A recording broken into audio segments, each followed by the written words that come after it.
اعوذ باللہ من الشیطان الرجیم بسم اللہ الرحمن الرحیم قل اعوذ برب الفلق من شر ما خلق ومن شر غاسق اذا وقب ومن شر النفاثات في العقد ومن شر حاسد اذا حسد بسم اللہ الرحمن الرحیم قل اعوذ برب الناس ملک الناس الہ الناس من شر الوسواس الخناس الذي يوسوس في صدور الناس من الجنة والناس۔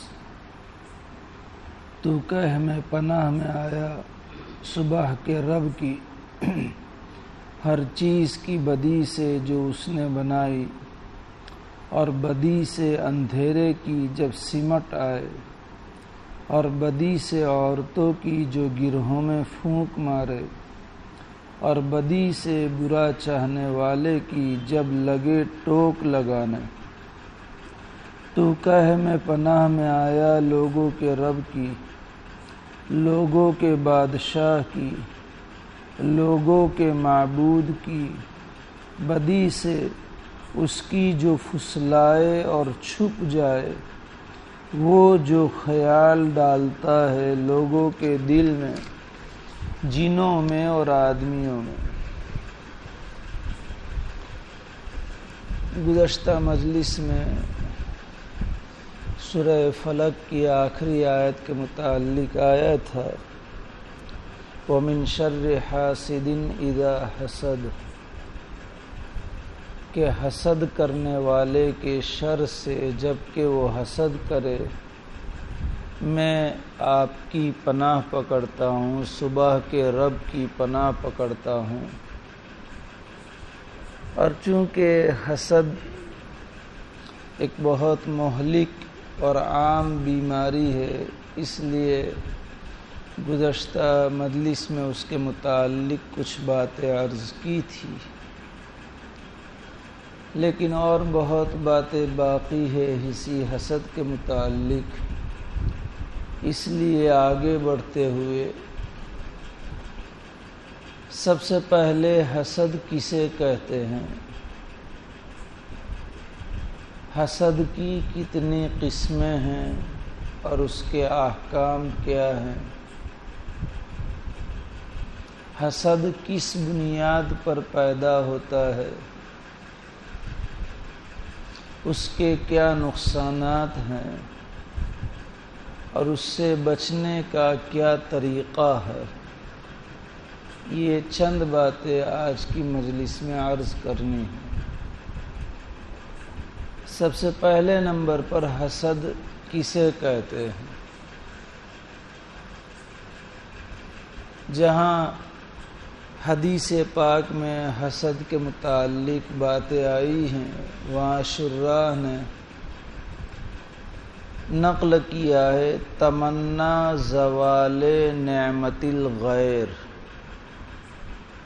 کہ دوسرے کی نعمت کے ختم ہونے کی آرزو کرنا، تمنا کرنا، یہ ہے حسد۔ چاہے وہ نعمت معنوی نعمت ہو، چاہے وہ نعمت دینی نعمت ہو، چاہے وہ نعمت مادی ہو، یعنی دنیاوی ہو، پھر دنیا میں مال کے اعتبار سے نعمت ہو، مقام اور مرتبے اور عزت کے اعتبار سے نعمت ہو، خوبصورتی اور صحت کے اعتبار سے نعمت ہو، کسی کو تندرستی ایسی ملی ہے کہ ہم کہتے ہیں نا کہ اس کے تو نخ میں بھی دکھ نہیں ہے، اس کے ناخن میں بھی دکھ نہیں ہے، ہوتے ہیں اللہ کی طرف سے صحت کہ اس کو کوئی بھی بیماری نہیں ہے، میں بیماری کا پتلا، اس کو بھی وہ بھی بیمار پڑے نہ تندرستی اس سے ختم ہو جائے. یہ حسد ہے. خوبصورتی ہے، یہ بھی اللہ کا عطیہ ہے. گرچہ آج کل بناوٹی خوبصورتی بہت ساری پیدا ہو رہی ہے اور لوگ اختیار کر رہے ہیں، لیکن نیچرلی خوبصورتی، حقیقی خوبصورتی کا کوئی مقابلہ نہیں کر سکتا ہے.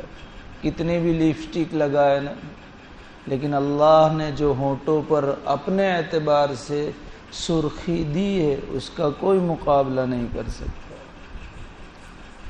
خیر، تو یہ خوبصورتی کہ وہ کتنا خوبصورت ہے نہ اس کے اوپر کہ اس کی خوبصورتی ختم ہو جائے. مال ہے، عزت ہے، اس کے ختم ہونے کی آرزو کرے. اللہ نے علم اور عمل سے نوازا ہے.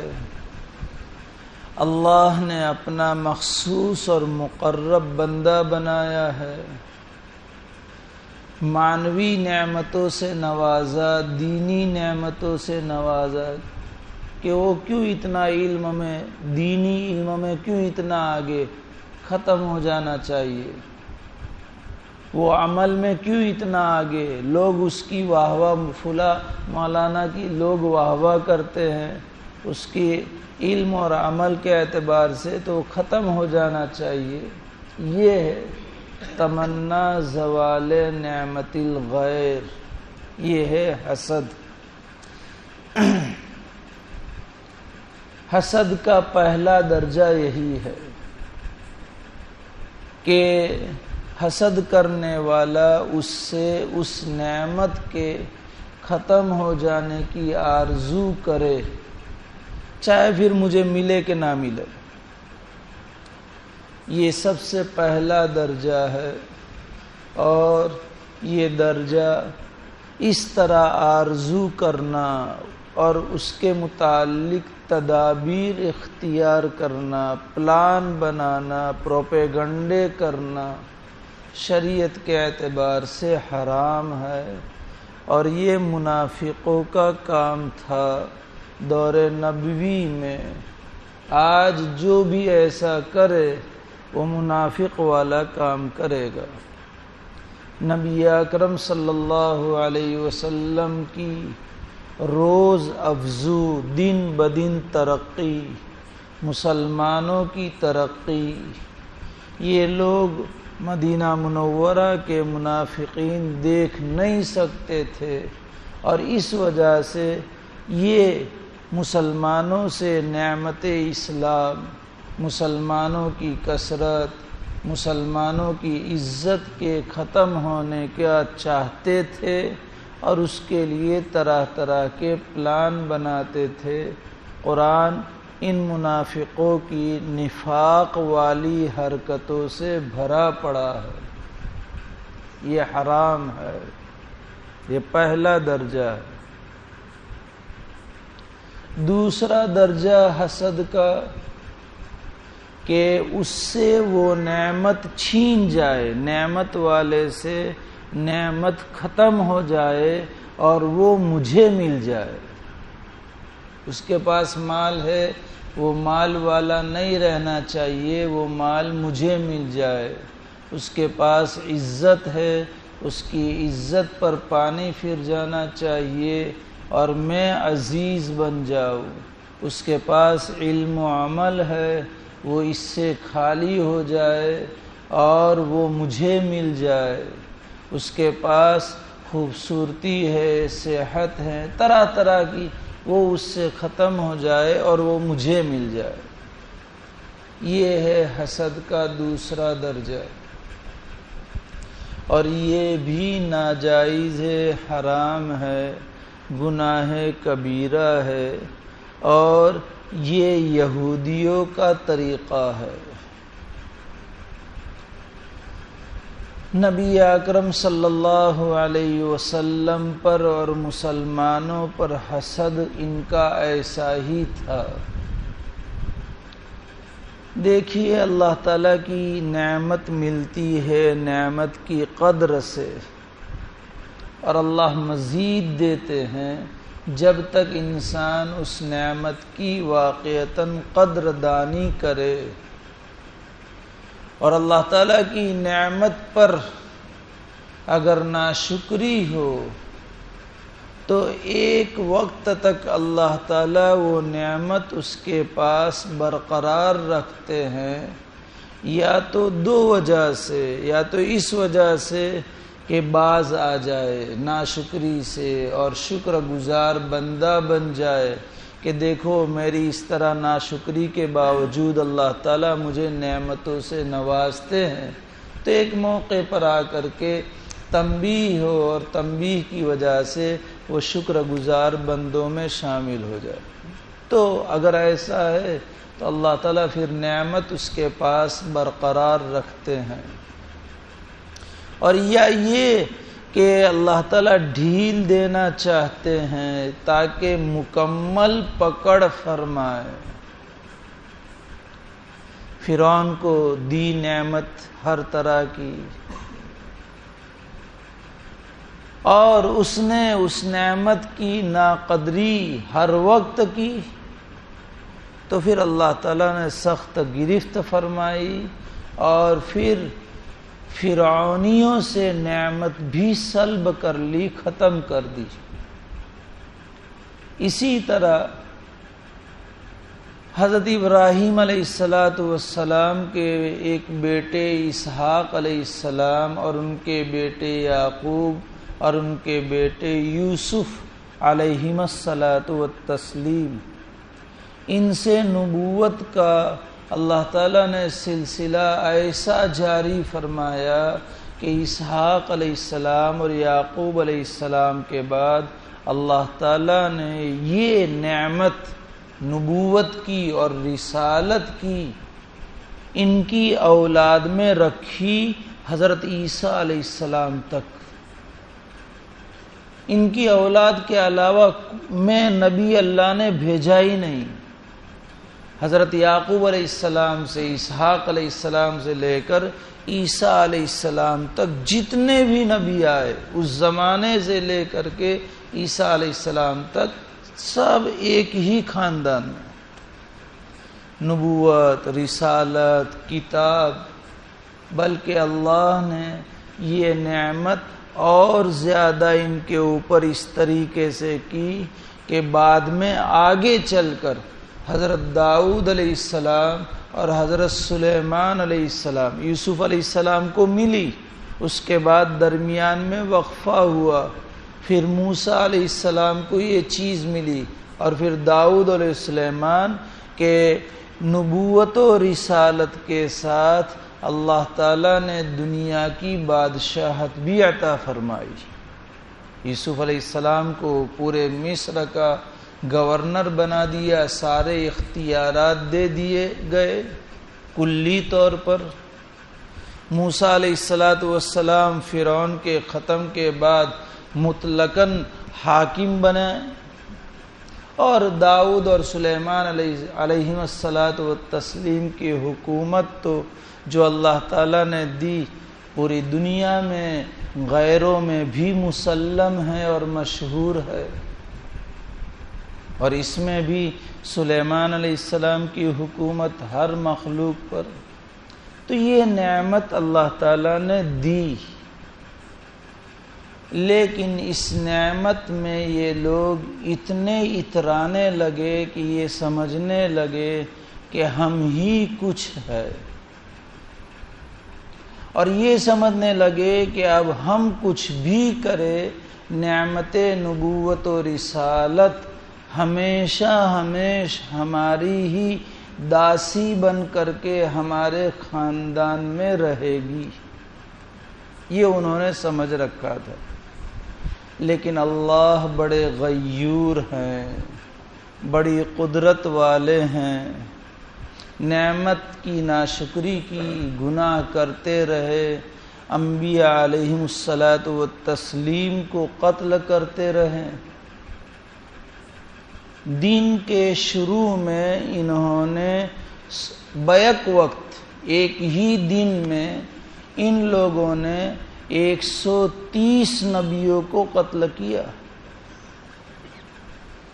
اور جب ان نبیوں کے حامی اور مددگار کھڑے ہوئے ان پر ایمان لانے والے کہ ہمارے نبی کو کیوں قتل کیا، تو شام پڑے پڑے ان نبیوں کے مددگاروں کو بھی انہوں نے قتل کر دیا۔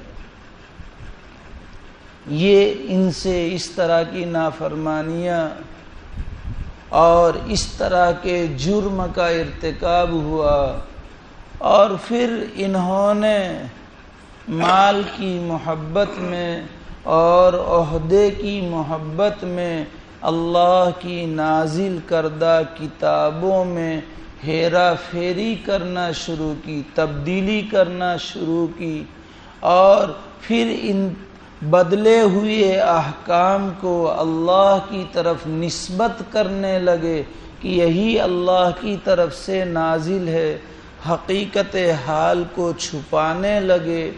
نبی اکرم صلی اللہ علیہ وسلم کے اوصاف توریت میں اور انجیل میں اس طرح بیان کیے ہوئے تھے، اس طرح کہ پوری آپ کی سیرت اور پوری آپ کی صورت ان کی کتابوں میں تھی،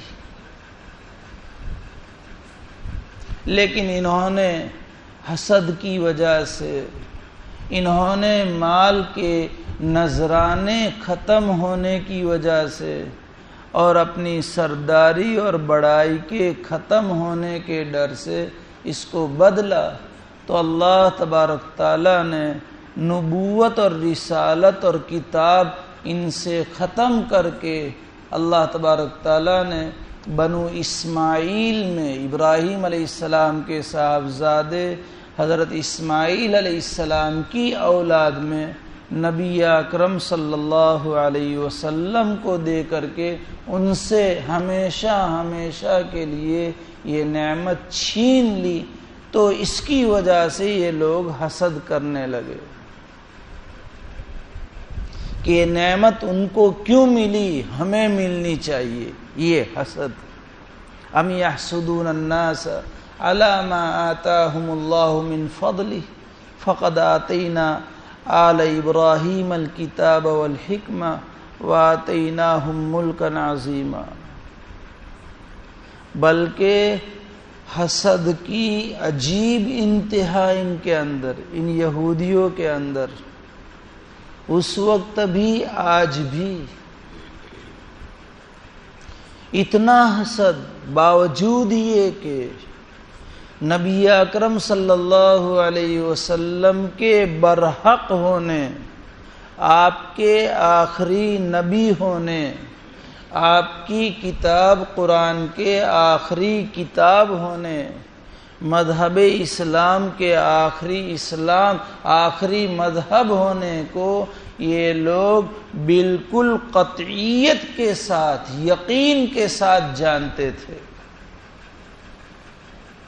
ایسا یقین جیسے ایک ماں باپ کو اپنی اولاد کے بارے میں یقین ہوتا ہے کہ میرا بیٹا ہے، ایک ماں کو اپنے بیٹے کے بارے میں کہ میں نے جنا ہے، یقین ہوگا کہ نہیں؟ اس میں کوئی شک اور تردد ہوگا اپنے پیٹ سے جنے ہوئے بچے کے باب میں؟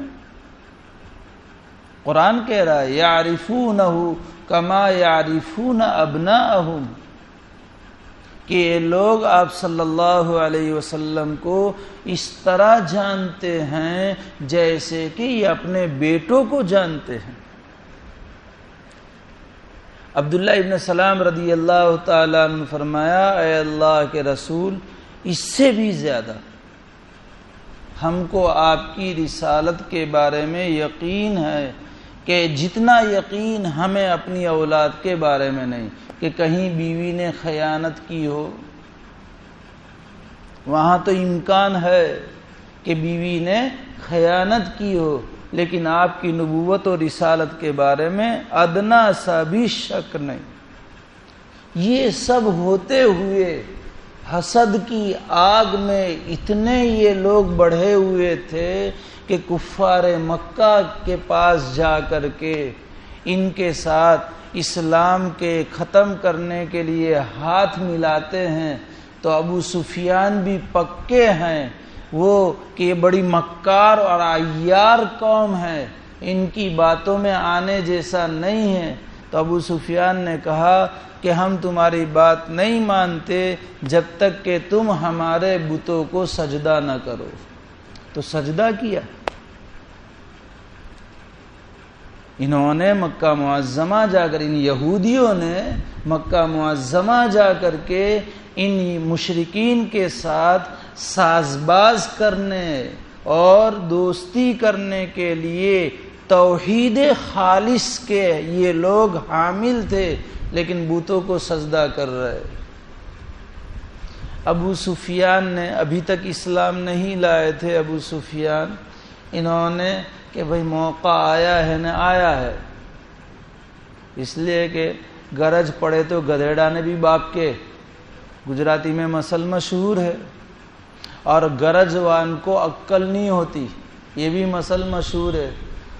اور ابو سفیان بڑے ہوشیار تھے، تو پوچھا کہ اچھا بتاؤ کہ ہمارا مذہب اچھا ہے کہ محمد کا مذہب اچھا ہے؟ تو ان لوگوں نے ابو سفیان کے سامنے مکہ معظمہ میں بیت اللہ کا غلاف پکڑ کر کے کہا کہ تمہارا مذہب صحیح ہے۔ حسد میں اتنا کہ آدمی حق کو جانتے ہوئے حق کے خلاف کام کرتا ہے، یہ یہودیوں کا حسد۔ ام یحسدون الناس علی ما آتاہم اللہ من فضلہ، کہ کیوں ان کو نبوت ملی، کیوں عرب میں رسالت چلی گئی، ہمارے اندر کیوں نہیں رہی؟ صرف حسد۔ بلکہ قرآن کہہ رہا ہے وَدَّ كَثِيرٌ مِّنْ أَهْلِ الْكِتَابِ لَوْ يَرُدُّونَكُمْ مِّن بَعْدِ إِيمَانِكُمْ كُفَّارًا حَسَدًا مِّنْ عِنْدِ أَنفُسِهِمْ مِّن بَعْدِ مَا تَبَيَّنَ لَهُمُ الْحَقُّ۔ یہ اہل کتاب چاہتے ہیں، ان کا دلی جذبہ ہے کہ تم واپس کافر بن جاؤ۔ مسلمانوں کے بارے میں ان کی ایک خواہش ہے کہ تم کافر بن جاؤ۔ لو یردونکم من بعد ایمانکم کفارا، کہ لوگ تم کو تمہارے ایمان لانے کے بعد کافر بنا کر لوٹانا چاہتے ہیں۔ کیوں؟ حسدا من عند انفسہم، حسد کی وجہ سے جو ان کے دلوں میں بھرا ہوا ہے۔ اور یہ حسد کسی اور وجہ سے نہیں، صرف اس بنیاد پر کہ ان کے سامنے حق واضح ہو چکا ہے کہ یہی حق ہے، اس حق کے ساتھ ان کا حسد اتنا بڑا ہوا۔ اسی لیے مسلمانوں کے سامنے بڑا عجیب قرآن نے نقشہ کھینچا ہے، عجیب طرح کے ان کے پینترے، ان کی، کیونکہ مقابلے میں تو یہ لوگ آ سکتے نہیں تھے اور آج بھی نہیں ہیں، اس لیے طرح طرح کے پینترے، طرح طرح کے پروپیگنڈے، طرح طرح کی اسکیمیں اور چالیں، طرح طرح کے نقل و حرکت، اسلام میں طرح طرح کے شکوک اور شبہات پیش کر کے کمزور مسلمانوں کے سامنے، اور آج بھی یہی صورتحال ہے۔ انہوں نے دیکھا کہ مسلمان اتنا مضبوط ہے کہ تم ان کو ان کے اسلام سے پھیرنا چاہو تو نہیں پھیر سکتے، اور اللہ کا شکر ہے ارتداد کے واقعات بہت کم ہیں، ہو رہے ہیں۔ بہت افسوسناک صورتحال ہے کہ ہماری لڑکیاں غیروں کے ساتھ چلی جاتی ہے، بڑا عجیب۔ جب اس طرح کا واقعہ سنتا ہوں تو عجیب حالت طاری ہوتی ہے کہ کیا حال، کہ گویا کہ چاہے شہوت کی بنیاد پر، چاہے اور کسی وجہ سے، ہمیشہ ہمیش کے لیے اپنے آپ کو جہنم کے لیے پیش کر دیا۔ فما اصبرہم علی النار، کہ لوگ جہنم پر کتنے جری ہے۔ اس لیے ہم لوگوں کو بڑے متفکر ہونے کی ضرورت ہے، چین سے بیٹھنے کا کوئی موقع نہیں، اور خاص طور پر وہ لڑکیاں جاتی ہے جو اسکول کالجز میں دینی ماحول کے علاوہ داخل ہو رہی ہے، جن کے گھروں میں دینی ماحول نہیں ہے، جو دین سے بہت دور ہے، ناواقف ہے، ایسے لوگوں پر تڑاپ مار کر کے ہماری بچیوں کو یہ لوگ، اور مستقل مشن ہے، میں جانتا ہوں آپ لوگ بھی مجھ سے زیادہ جانتے ہوں گے، مستقل ایک مشن کام کر رہا ہے اور اس کے اوپر اپنی ساری صلاحیتیں صرف کر رہے ہیں۔ اس لیے ایسے موقع پر ہمیں بہت متفکر ہونے کی ضرورت ہے۔ اللہ ہماری مسلمان خواتین کی، مسلمان نوجوانوں کی عزت، عفت اور عصمت کی پوری حفاظت فرمائے، اسلام کی بھی حفاظت فرمائے، کہ ایک بھی ہمارا مسلمان اسلام سے ہاتھ نہ دھو بیٹھے۔ اللہ اپنی قدرت سے اس کے فیصلے فرمائے۔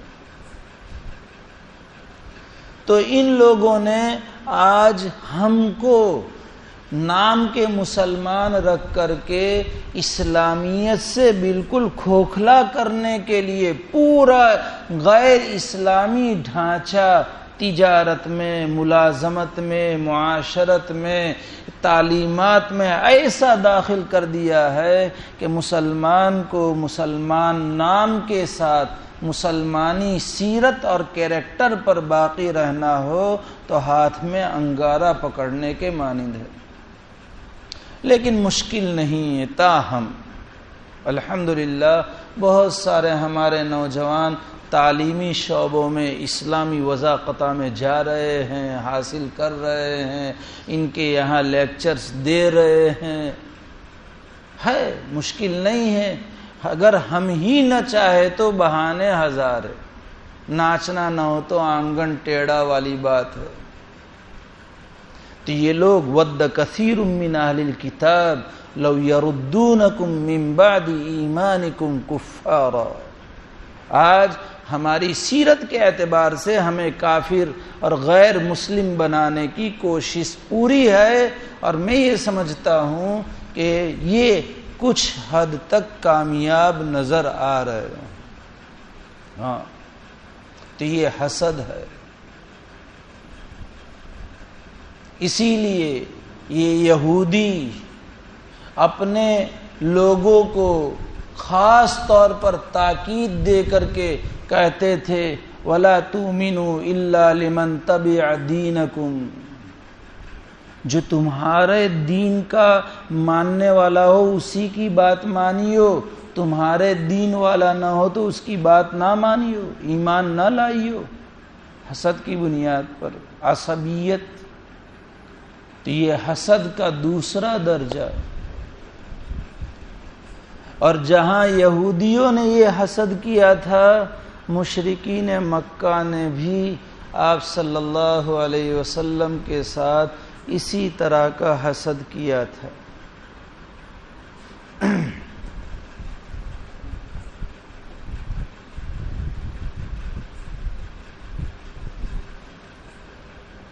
نبی اکرم صلی اللہ علیہ وسلم کو نبوت ملی تو یہ لوگ حسد کی آگ میں اتنے بھڑک اٹھے کہ کہنے لگے کہ ان کے اندر کیا خوبی ہے کہ ان کو نبی بنایا گیا، ان پر کتاب اتاری گئی۔ اللہ تعالیٰ کو کتاب اتارنی تھی تو لولا نزل هذا القرآن على رجل من القريتين عظیم، کہ طائف کے کسی سردار پر اللہ تعالیٰ قرآن اتارتے اور اس کو نبی بناتے، یا مکہ معظمہ کے کسی سردار پر قرآن اتارتے اور اس کو نبی بناتے۔ یہ انہوں نے کہہ دیا۔ اللہ تعالیٰ نے جواب دیا کہ نبوت و رسالت کے لیے سردار ہونا کوئی ضروری نہیں ہے، مالدار ہونا کوئی ضروری نہیں۔ کہتے تھے کہ یہ تو پیدائشی یتیم ہیں، ان کے پاس مال و دولت بھی نہیں ہے، ان کو کیسے نبی بنایا اور کیسے کتاب دی گئی؟ تو نبوت و رسالت کے لیے، دینی نعمت کے لیے اللہ اپنے علوم سے نوازے، اپنی معرفت سے، عشق اور محبت سے نوازے، اس کے لیے اللہ تعالیٰ کے یہاں نہ مالداری شرط ہے، نہ حسن شرط ہے، نہ سرداری اور سیادت شرط ہے، بلکہ دلوں کی قابلیت اور دلوں کی صلاحیت اللہ تعالیٰ کے یہاں دیکھی جاتی ہے، اور اس کے اوپر یہ نعمتیں اللہ تعالیٰ کی طرف سے دی جاتی ہے۔ اللہ تعالیٰ نے فرمایا اللہ یعلم حیث یجعل رسالتہ، کہ تم اعتراض کرتے ہو تمہیں کیا پتہ، اللہ خوب جانتے ہیں کہ کسے نبوت سے سرفراز کیا جائے اور کسے نبوت نہ دی جائے، وہ جانتا ہے۔ عجیب حسد ان لوگوں کا، نبی اکرم صلی اللہ علیہ وسلم پر قرآن نازل ہوتا اور آپ کا قرآن پڑھنے کا انداز، وہ تو وہ صحابہ خوش نصیب جنہوں نے براہ راست آپ صلی اللہ علیہ وسلم سے قرآن سنا، کس طرح آپ پڑھتے ہوں گے، کیا انوکھا اور پر خوشگوار ماحول رہتا ہوگا جب آپ خود تلاوت کر کے سناتے ہوں گے، اور پھر مزید راتوں کی تنہائیوں میں جب آپ قرآن پڑھتے ہوں گے۔ خود اللہ تعالیٰ نے حکم دیا تہجد میں اٹھو اور قرآن کو ترتیل سے پڑھو، وَرَتِّلِ الْقُرْآنَ تَرْتِيلًا، تو آپ علیہ الصلاۃ والسلام اس حکم کو کتنی خوش اسلوبی سے، کتنے اچھے انداز سے پورا کرتے ہوں گے۔ اور پھر رات میں کوئی آدمی تھوڑا سا بھی گنگنائے تو، دن کے شور میں گنگنانا اتنا پر کیف نہیں ہوتا جتنا رات کو کوئی گنگنائے، رات کا سناٹا ہو اور پورے طور پر سارے مخلوق آرام میں ہو، اس وقت کوئی اچھی آواز سے، سریلی آواز سے گنگنائے تو ایک تو قرآن کے اندر حلاوت اور مٹھاس، پھر آپ علیہ السلام کا وہ پرکیف لہجہ، پرکشش آواز، پھر رات کا سناٹا، اور اپنے رب سے آپ علیہ السلام قرآن پڑھ کر کے مناجات کرتے ہو۔ یہ ساری باتیں یہ لوگ جانتے تھے اور ان کو اس میں مزہ آتا تھا، چھپ چھپ کر کے یہ لوگ آپ علیہ السلام کے راتوں کے قرآن پڑھنے کے سننے کے لیے جایا کرتے تھے۔ ایک رات ابو سفیان بھی اپنے گھر سے نکلے، ابھی اسلام نہیں لائے، آپ کے قرآن کو سننے کے لیے۔ اخنس ابن شریق، یہ بھی ایک مکہ کا سردار تھا، کافر، اسلام کی توفیق نہیں ہوئی ہے، کفر کی حالت میں انتقال ہوا، وہ بھی اسی نیت سے اپنے گھر سے نکلا۔ ابو جہل، فرعون ہذہ الامہ، اس امت کا فرعون، وہ بھی آپ علیہ السلام کا قرآن سننے کے لیے نکلا،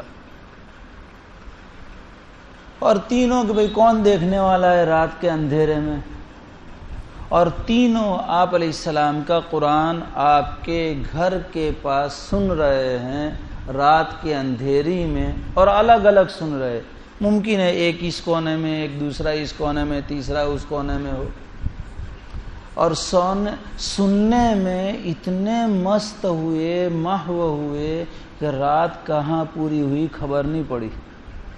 صبح ہو گئی تو تینوں جلدی جلدی چھپتے ہوئے اپنے گھر کا راستہ لینے لگے، اور ایک جگہ پر آ کر تینوں جمع ہو گئے۔ اس نے پوچھا ابو جہل نے کہ تم کہاں سے، اس نے ابو سفیان کو پوچھا تم کہاں سے، تو سب نے آپس میں وعدہ لیا کہ کسی کو نہ بتاؤ تو ہم بتائے، کہا ٹھیک، کہا کہ محمد کے قرآن سننے کے لیے گئے تھے، کہا میں بھی اس لیے گیا تھا، نہ اس نے کہا میں بھی اس لیے گیا تھا، اور تینوں نے کہا کہ ہم نے بہت برا کام کیا، خالی زبان سے، کہ اگر ہمارے ماتحتوں کو پتہ چل جائے گا تو سارے ایمان لے آئیں گے، اس لیے لاؤ پکا وعدہ کرے کہ آئندہ کوئی اس طرح کی حرکت نہیں کرے گا۔ تینوں نے مل کر کے وعدہ کیا۔ پھر دوسری رات آئی تو پھر جیسے اکبر بادشاہ نے کہ بھئی اس حوض میں دودھ کون ڈالے گا، تو سب نے یہی کہ وہ ڈالے گا، سب نے پانی ڈال دیا۔ صبح ہوئی تو حوض میں پانی تھا، دودھ کسی نے نہیں ڈالا تھا، کہ کون دیکھنے آئے گا کہ میں نے پانی ڈالا ہے، کیونکہ سب نے کہا ہے کہ آج حوض دودھ سے بھرنا ہے۔ تو اسی طرح کہ اس نے کہا کہ اس نے وعدہ کیا ہے نہیں آئے گا، اس لیے وہ نہیں آئے گا، میں پہنچ جاؤں۔ اس نے یہ سمجھ گیا کہ اس نے وعدہ کیا ہے تو وہ نہیں آئے گا تو میں پہنچ جاؤں۔ تینوں پھر پہنچے اور الگ الگ طریقے سے۔ پھر اسی طرح دوسری رات بھی قرآن سننے میں پوری گزر گئی۔ صبح جلدی جلدی جانے لگے تو پھر ایک جگہ پر آ کر پھر جمع ہوئے اور پھر پوچھا تو پھر وہی بات کہ محمد کا قرآن سننے کے لیے گئے تھے صلی اللہ علیہ وسلم۔ پھر کہا کہ بہت برا کیا ہم لوگوں نے، آج پکا وعدہ کرے کہ آئندہ ہم ایسا نہیں کریں گے۔ تیسری رات پھر وہی ہوا اور تینوں سننے کے لیے پہنچے۔ رات کو اسی طرح ہوا۔ اب تیسری رات صبح میں جب ایک جگہ جمع ہوئے تو اب اللہ کی قسمیں کھا کر کے وعدہ کیا کہ ہم نہیں جائیں گے۔ خیر گھر پہنچے، ہر ایک اپنے اپنے گھر، تھوڑی روشنی ظاہر ہوئی۔ اخنس ابن شریک کا خود کا واقعہ امام سیوطی علیہ الرحمہ نے نقل کیا کہ وہ اپنے گھر سے ہاتھ میں ڈنڈا لے کر کے نکلا اور سیدھا ابو سفیان کے گھر پہنچا اور کہا کہ بتا محمد کے بارے میں اور محمد کے کلام کے بارے میں تیری کیا رائے ہے۔ ابو سفیان نے دبے دبے الفاظ سے تصدیق کی کہ واقعتاً محمد سچے ہیں اور ان کا کلام بالکل حق ہے۔ کہا واللہ میری بھی رائے یہی ہے۔ اخنس بن شریک کہتا ہے کہ واللہ میری بھی رائے یہی ہے۔ ممکن ہے ابو سفیان کی یہ ادا تصدیق کی، سچ جانا، اقرار کیا اور اللہ نے اسلام کی دولت سے نوازا فتح مکہ سے پہلے۔ وہاں سے سیدھا ابو جہل کے پاس پہنچا اخنس بن شریک اور اس سے کہا کہ بتا تیرا محمد کے بارے میں اور محمد کے کلام کے بارے میں تیرا کیا خیال ہے۔ اس نے کہا سن، آپ علیہ الصلوۃ والسلام چونکہ اوپر چل کر کے قصے کے اوپر جا، قصے آپ کے داداؤں میں اوپر کے ایک نام ہے، تو اس نے کہا کہ یہ بنو قصے اور ہم لوگوں کی ہر معاملے میں ریس چلتی ہے۔ وہ حاجیوں کی خدمت کرتے ہیں، بیت اللہ کی تعمیر کی خدمت ان کے ذمے ہیں، بیت اللہ کی چابی کی خدمات ان کے ذمے ہیں، تو ہم ان کا مقابلہ کرنے کے لیے لوگوں کو کھانا کھلاتے ہیں، ہم سخاوت کرتے ہیں، یہ کرتے ہیں وہ کرتے ہیں، ہمارا مقابلہ چلتا رہتا ہے۔ اب یہ بات آئی ہے کہ لوگ کہتے ہیں کہ ہمارے اندر ایک آدمی ہے جس نے دعویٰ کیا کہ وہ نبی ہیں اور وہ نبوت کا دعویٰ، تو ہم اس کا مقابلہ کیسے کریں؟ لہذا میں نے تو ٹھان رکھا ہے کہ باوجود وہ حق پر ہے لیکن کبھی بھی ان کی بات نہیں مانوں گا۔ یہ حسد کہ حق جانا کہہ رہا ہے لیکن اس حسد کی وجہ سے کہ بس اب نبوت تو اس کا تو مقابلہ کرنے کی ہمارے اندر طاقت نہیں ہے، اس لیے مقابلہ اسی طرح کہ ہم لڑتے رہیں گے، بھیڑتے رہیں گے لیکن ان کی نبوت کو تسلیم نہیں کریں گے، تو ہمیشہ ہمیشہ کی جہنم کے لیے اپنے آپ کو پیش کیا لیکن حسد کی پوٹلی کو نہیں چھوڑا۔ یہ حسد ایسی چیز ہے کہ آدمی جب حسد کرنے لگتا ہے تو سب کچھ اس کے لیے چھوڑ دینے کے لیے تیار، لیکن حسد کسی بھی طرح چھوڑنے کے لیے تیار نہیں۔ یہ ہے حسد کا دوسرا درجہ کہ اس سے وہ نعمت ختم ہو جائے، اس کو کیوں ملی، وہ مجھے ملنا چاہیے تھی۔ یہ ہے حسد کا دوسرا درجہ۔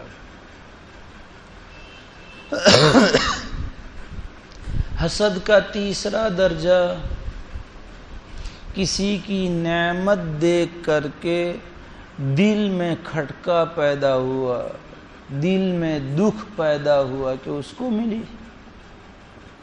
لیکن اس کا زبان سے اظہار بھی نہیں کیا، اپنے قول اور فعل سے کسی طرح کا لوگوں کے سامنے تذکرہ نہیں، اس کے پاس سے وہ نعمت ختم ہونے کی کوئی تدبیر نہیں، کوئی اس کے پیچھے کام اس نے نہیں کیا۔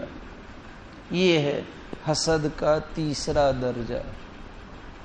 یہ پہلے دو درجوں کے مقابلے میں بہت ہی ہلکا درجہ ہے تو برا، لیکن ہلکا ہے، اور ہلکا اس معنی کر کہ چونکہ اس کو اللہ نے نعمت دی، اس کے اوپر دکھ ہوا، یہ بھی نہیں ہونا چاہیے، کیونکہ اللہ کی تقدیر پر اعتراض ہوا ہے، اور یہ اللہ پر اعتراض کرنے کا ہمیں کیا حق ہے؟ اس لیے کہ اللہ کے بہت سارے کام جو ہماری سمجھ سے بالاتر ہے، وہ حکیم ہے، اور فعل الحکیمی لا یخلو عن الحکمہ، حکیم کا کوئی بھی کام حکمت سے خالی نہیں ہوتا ہے۔ ان کو صحت دی اور ان کو صحت نہیں دی، اللہ کے راز ہیں جو اللہ جانتے ہیں۔ ان کو مال دیا اور بہت دیا، ان کو نہیں دیا یا کم دیا، اللہ کے راز ہیں۔ ان کو عہدہ دیا، شہرت دی، علم دیا، مقام دیا، ان کو نہیں دیا، اللہ کے راز ہیں، ہم نہیں جانتے۔ ممکن ہے کہ ہمارے پاس صحت ہوتی تو ہم اپنے آپ کو ہی سب کچھ سمجھ لیتے، اور نہیں ہیں تو ہم اللہ کی طرف متوجہ ہیں، اس میں اللہ کی یہ حکمت ہو۔ اگر مال ہوتا ہمارے پاس تو I am some thing but nothing, یہی سمجھ لیتے کہ ہفت اقلیم کا میں ہی بادشاہ ہوں، میرے سامنے کسی کی کوئی حیثیت نہیں ہے، ہم چو من دیگر نیست، کہ میرے جیسا دنیا میں کوئی نہیں۔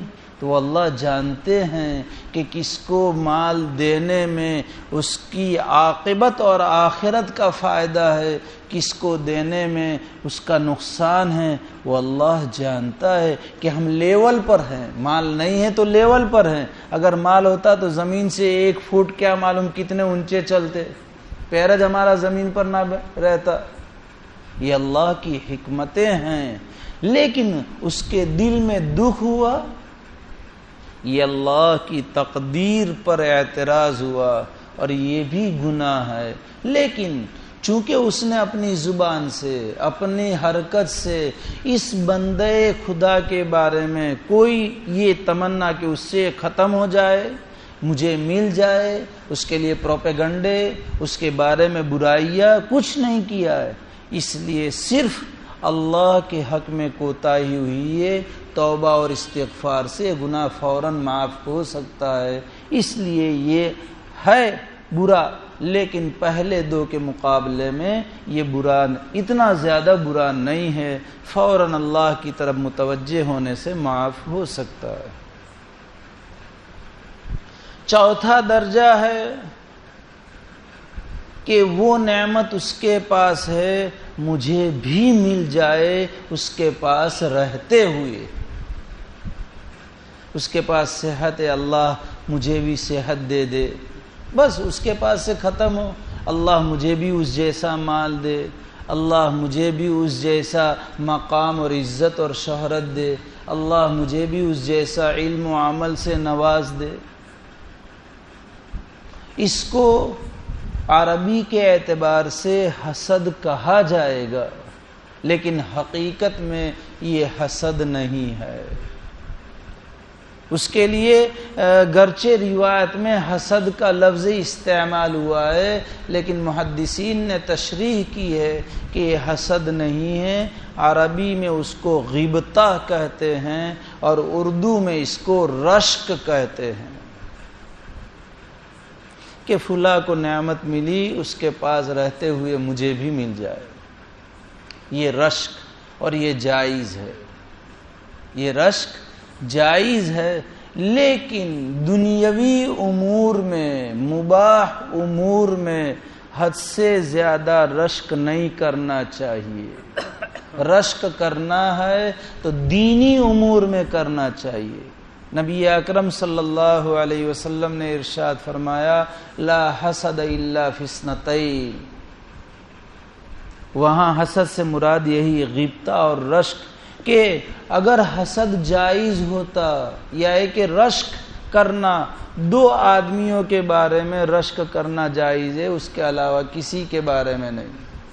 ایک وہ رجل آتاہ اللہ علما، اور بعض روایت میں رجل آتاہ اللہ الحکمہ، ایک وہ آدمی ہے جسے اللہ نے حکمت سے، علم نافع سے نوازا اور کتاب سے نوازا، اور وہ دن اور رات کی گھڑیوں میں اس کو اللہ کی نسبت پر لٹاتا ہے، خرچ کرتا ہے، خود بھی اس کی زندگیوں میں عمل ہے اور دوسروں کے لیے بھی وہ کوشش کرتا ہے، یہ ہے قابل رشک آدمی، اس کی زندگی پر رشک ہونا چاہیے۔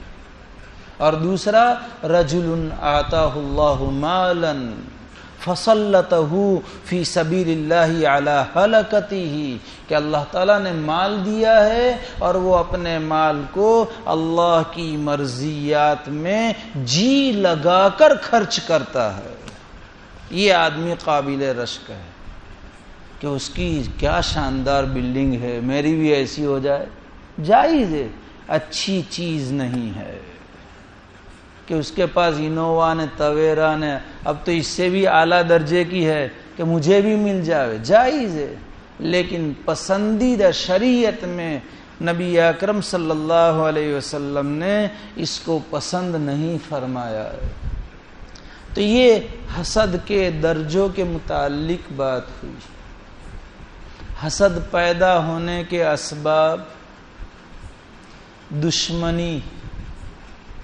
دشمنی کی وجہ سے حسد پیدا ہوتا ہے، کینہ، کپٹ، بغض، پھر اس سے یہ سارے روگ جنم لیتے ہیں، غیبت، بہتان، اس کے عیب کے پیچھے لگ جانا۔ یہ حضرت عبداللہ ابن عمرو بن عاص رضی اللہ تعالی عنہما فرماتے ہیں، ایک مرتبہ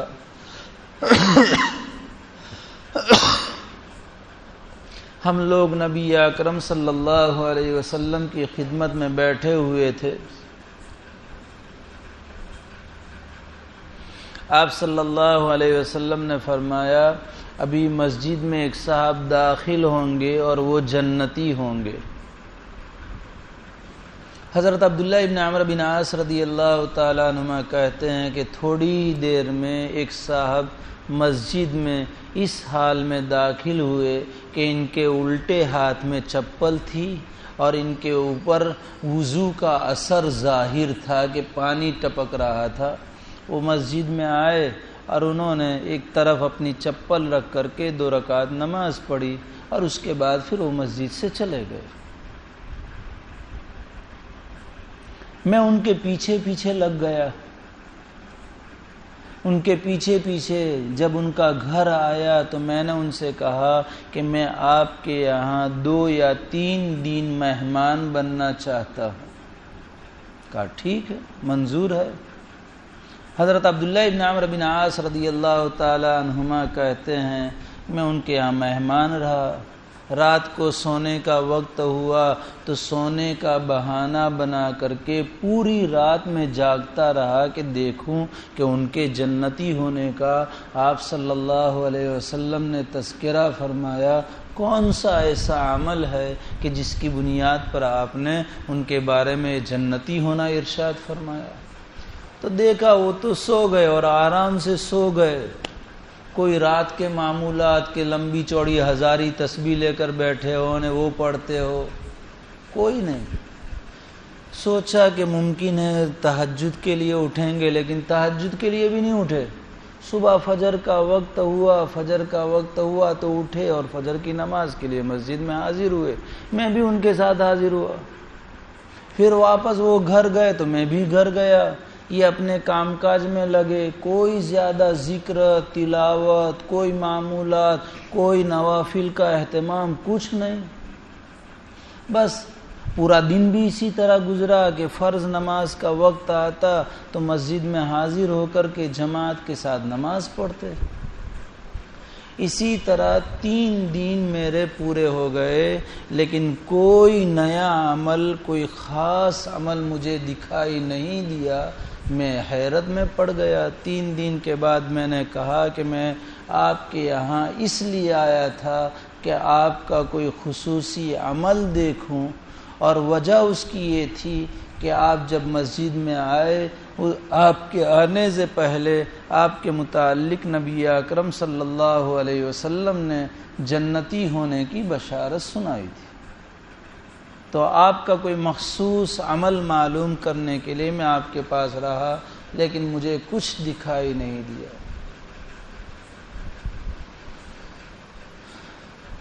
انہوں نے کہا کہ میرا کوئی عمل نہیں ہے. یہ آپ جیسا آپ کہہ رہے ہو، اگر واقعتاً آپ صلی اللہ علیہ وسلم نے میرے متعلق یہ بات ارشاد فرمائی ہے، یہ میرے لیے سعادت مندی ہے. میرا کوئی عمل ایسا نہیں، صرف ہاں یہ بات ہے کہ میں کسی سے حسد نہیں کرتا اور کسی کے بارے میں دل میں میل نہیں رکھتا ہوں. بس میرا ایک عمل ہے، کسی سے بھی حسد نہیں اور کسی کے بارے میں دل میں میل نہیں. اس کی بنیاد پر آپ علیہ السلام نے ان کے جنتی ہونے کی بشارت دی تھی. اور یہ حضرت عبداللہ ابن عمرو بن عاص رضی اللہ تعالیٰ عنہ کہتے ہیں کہ یہ صحابی جن کے بارے میں آپ نے بشارت دی تھی حضرت سعد ابن ابی وقاص رضی اللہ تعالیٰ عنہ تھے. یہ ہے حسد. تو یہ دشمنی کی وجہ سے حسد پیدا. محمد ابن سیرین رحمۃ اللہ علیہ بہت بڑے تابعین ہیں، تابعین میں ہیں. اکابر صحابہ سے انہوں نے علم حاصل کیا ہے، اور ان کے پاس خوابوں کی تعبیر کا بڑا زبردست علم تھا. امام المعبرین سمجھے جاتے. حدیث میں، فقہ میں، تصوف میں بہت کمال درجہ ہے. انہوں نے ان کا واقعہ نقل کیا ہے. خود کہتے ہیں میں نے زندگی بھر کسی سے حسد نہیں کیا، اس لیے کہ جس سے حسد کروں 2 حال سے خالی نہیں. یا تو وہ جنتی ہے، جنتی سے حسد کر کے کیا فائدہ، اپنی عاقبت اور اپنی آخرت کو بگاڑنا ہے. یا وہ جہنمی ہے، تو جہنمی سے حسد کر کے کیا فائدہ.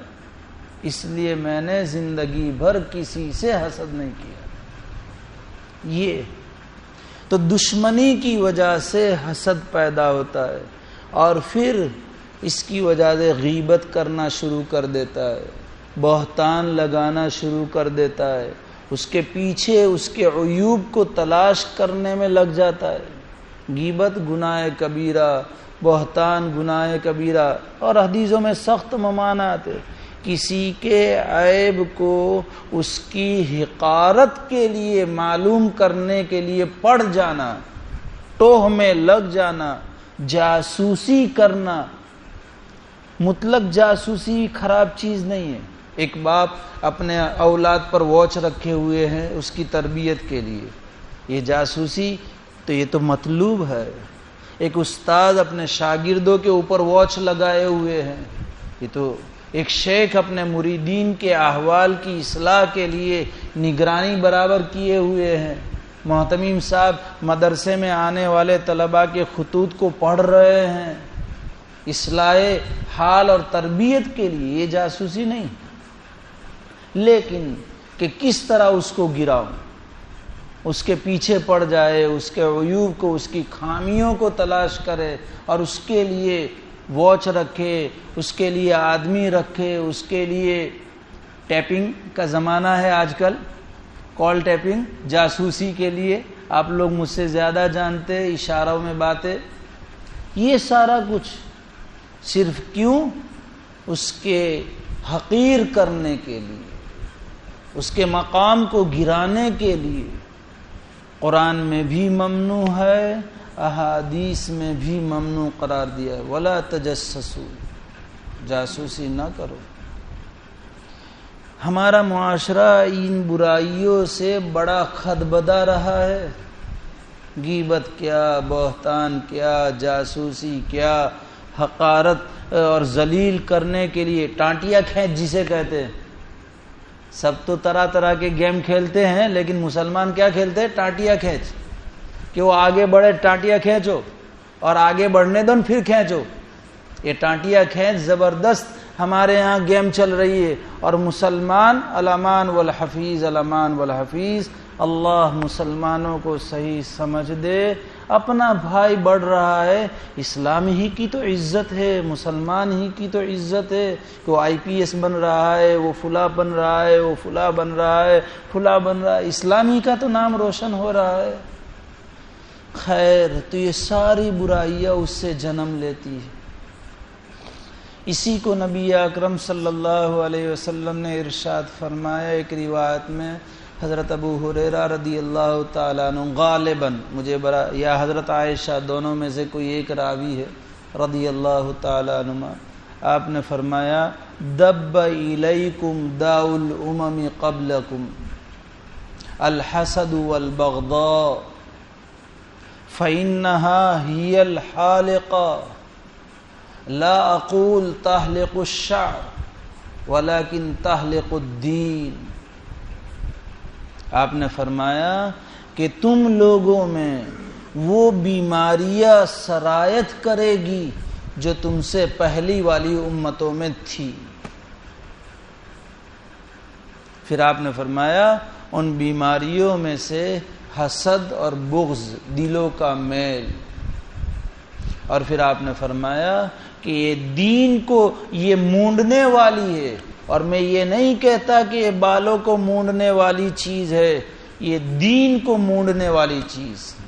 جیسے استرا ہوتا ہے اور استرا پھیرتے ہیں بالکل ختم ہو جاتے، مشین سے کاٹتے ہیں تو تھوڑے تھوڑے باقی رہتے ہیں، لیکن استرے سے بالکل ختم ہو جاتے ہیں بال۔ اسی طرح یہ چیزیں دین کو کلی طور پر ختم کرنے والی چیز ہے۔ تو یہ حسد کی وجہ سے، اور حسد وہی میں نے کہا امم سابقہ، یہودیوں کا حسد مسلمانوں میں، منافقین کا حسد مسلمانوں میں، مشرکین مکہ کا حسد مسلمانوں میں، یہ سارا دب الیکم داء الامم قبلکم۔ تو دشمنی کی وجہ سے حسد پیدا ہوتا ہے، حب مال اور حب جاہ کی وجہ سے۔ آدمی کے اندر مال کی محبت ہے اور اس کے پاس مال نہیں، اور دوسرے کے پاس مال ہے، اب یہ حسد میں لگ گیا کہ اس کے پاس کیوں ہے۔ آدمی کو کرسی اور عہدے کی محبت ہے اور اس کے پاس کرسی نہیں ہے، اس کے پیچھے اب لگ گیا، اور طرح طرح کے پلان۔ آپ مجھ سے زیادہ معاشرے کو جانتے ہیں، کیا ہو رہا ہے، کیا ہونا چاہیے، اس کی وجہ سے حسد پیدا ہوتا ہے۔ شہوت یہ بھی حسد کا سبب ہے، کہ اس کا اس کے ساتھ رشتہ طے ہو گیا اور نکاح ہو گیا، حالانکہ مجھے کرنے کا تھا، یہ تو میری کلاس فیلو تھی اور ہم پڑھنے کے زمانے سے تعلق قائم کیے ہوئے تھے، اور اس کی وجہ سے اب اس نے کر لیا، نعوذ باللہ۔ ہر ایک کا جوڑا اللہ نے تقدیر سے طے کر دیے ہیں، اسی کے مطابق طے ہونا ہے، یہ ہمارا یقین ہونا چاہیے۔ اب ہو گیا، اس کی تقدیر تھی، اس کا مقدر تھا، لیکن آدمی شہوت میں ایسا مغلوب ہو جاتا ہے کہ پھر اس کی دونوں کی زندگی خراب کر دیتا ہے، حسد میں مبتلا ہو کر کے وہ اپنی اس دیواجی زندگی کی مسرتیں نہیں پا سکتے ہیں۔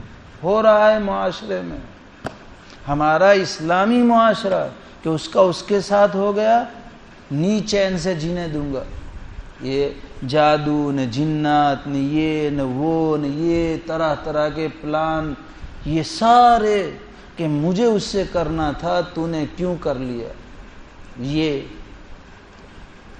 اور میں نے جو آپ کو پچھلی مجلس میں قابل کا واقعہ سنایا تھا، تو شہوت ہی تو تھی کہ اپنے بھائی حابیل کو قتل کر دیا اسی شہوت کی وجہ سے، حسد کی آگ میں آ کر۔ تکبر یہ بھی حسد کا سبب ہے، آدمی اپنے آپ کو بڑا سمجھتا ہے، اور بڑا سمجھ کر کے اگر کوئی اس سے آگے بڑھ گیا کہ بھئی میں بڑا ہوں، وہ مجھ سے آگے کیسے بڑھ گیا، اس کی بڑھتی کیوں ہو گئی، مجھے بڑھتی ملنی چاہیے، میرا پروموشن ہونا چاہیے، اس کا کیوں ہو گیا۔ یہ آدمی اپنے آپ کو بڑا سمجھتا ہے، اور جب بڑا سمجھتا ہے تو اپنے سے اگر کوئی آگے بڑھ جاتا ہے تو اس پر حسد کرنے لگتا ہے۔ شیطان کا حسد یہی تھا، تکبر کی وجہ سے۔ تو یہ حسد کے اسباب ہیں۔ چونکہ وقت ہو چکا ہے، مزید انشاءاللہ چلیں گے، اور میں تفصیل اس لیے کھول کر کے کہ ہمارے اندر، اور سچ کہوں مسلمانوں کا عوام، مسلمانوں کا خواص اور اخص الخواص، بہت اپنے گھر کی بات ہے، اور درد کے لیے کہنے میں کوئی حرج بھی نہیں، کسی کی حقارت نہیں، چونکہ میں بھی آپ ہی کا ایک فرد ہوں۔ بہت کم لوگ ایسے ہیں کہ جو بچے ہوئے ہیں، اس لیے تفصیل میں اسی لیے کر رہا ہوں تاکہ یہ ساری چیزیں سامنے آئے، اور اللہ کرے کہ دلوں میں بیٹھ جائے، اور ہماری زندگیوں سے یہ ہلاک کرنے والی بیماری ختم ہو جائے، تو یہ ہمارے لیے بہت بڑی کامیابی کی چیز ہوگی۔ اللہ ان حقیقتوں کو ہمارے دلوں میں بٹھلا دے۔ اللہ تعالیٰ اس مہلک بیماری سے ہم سب کو، پوری ملت اسلامیہ کو محفوظ رکھے، ہماری قیامت تک کی نسلوں کو بھی محفوظ رکھے۔ اللہ اخلاص کے ساتھ اس سلسلے کو جاری فرمائے۔ اللہ تعالیٰ اس کہنے سننے کو قبول فرمائے، میرے لیے، آپ سب حضرات کے لیے، اقوام عالم کے لیے اسے ہدایت کا، نجات کا، امن کا ذریعہ بنائے، فتنوں سے حفاظت فرمائے، آمین۔ سبحان اللہ و بحمدہ، سبحانک اللہم و بحمدک، نشہد ان لا الہ الا انت، نستغفرک و نتوب الیک۔